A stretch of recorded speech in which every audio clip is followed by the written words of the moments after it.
It is time for our final thought. Dave Birkett gets to go first. Well, we talked plenty already about the future and the past of the Detroit Lions defensive line, Haloti Ngata and Ndamukong. And after spending some time with Sue earlier this week and writing about both for today's Free Press, I figured I'd just leave you one final thought here on each. Sue's a complicated case. He's a dominant football player and a very private person who hasn't always been in the headlines for the right reasons. Plenty of Lions fans are angry at him or the organization or both for what transpired this week. I get the hurt, the outrage, but Sue made the sort of decision 99% of people in his shoes would. He got paid a lot of money to go to Miami, and there are nuances to the structure of the deal that the Lions simply could not match.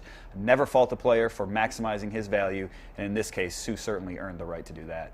As for Ngata, at 31, he's not the same player he was 5 years ago, but he's still a very good one. He can and will be the anchor of the Lions' defensive line this fall, and maybe for a year or two beyond that. I have complete confidence that Terrell Austin will maximize his value in this scheme. It's no secret where I stand on the Lions in this whole thing. I believe some past mistakes ultimately led to Sue's departure, but at the end of the day, they got a player who, while not as good as Sue, is certainly one of the best defensive tackles in the game for half the price.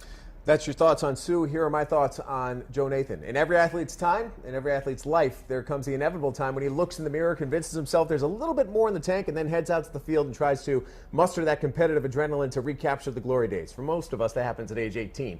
For perennial all-stars, it typically happens in the late 30s. For Joe Nathan, that time is now, and the bus may have just passed him by. For years, we saw him blow through the Tigers game after game perfect. He was everything the Tigers needed in a closer, until they signed him at age 39. It's time to end the charade.